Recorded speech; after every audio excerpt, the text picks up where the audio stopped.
భాగ్యము.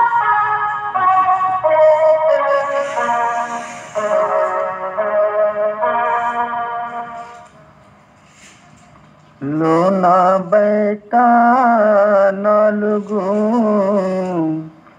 కన్నులు లేకాయా సంతుల సంగతి చేయక జ్ఞానము విడిపాయా జ్ఞానము విడిపాయా. ఈ మానవునికి బయట రెండు కళ్ళు యుండి కూడా కనబడకయున్నాయి.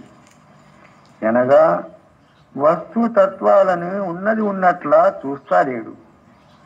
అనగా ఈ పంచభూతాలు సమస్త కనబడే సృష్టి సత్యము యుండి కూడా అవి అసలు లేవు అని అంటారు. అంటే కన్నులు యుండి కూడా గుడ్డివారలే.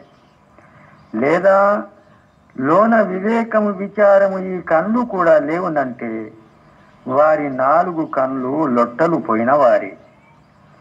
దీని కారణమే సత్యము సంతుల సంగతి చెయ్యక పూర్వము విన్న మాటల సంస్కారాలు మస్తకమున ఎక్కి యుండుట వలననే.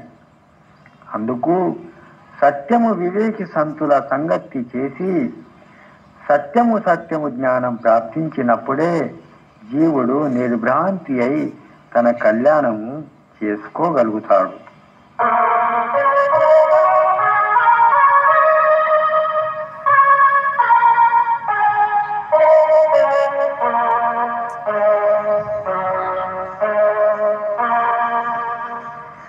మాటలు చేసి గ్రంథము వ్రాసుతే అర్థం వివేకము వైరాగ్యము లేనిదంతా వ్యర్థం లేనిదంతా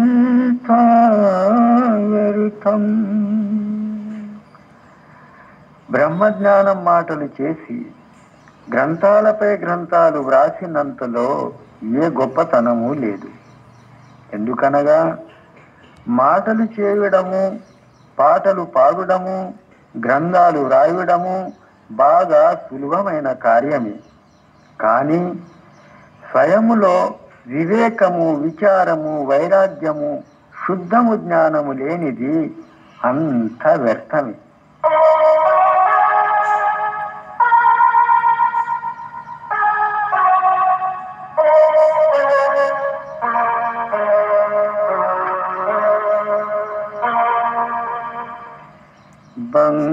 బంగారముయని అందరూ కొని కొంగున కట్టి బంగారముయని అందరూ కొని కొంగున కట్టి చూచితే అంతా ఇత్తడి మురిసిపాయే వట్టి మురిసిపాయే వట్టి.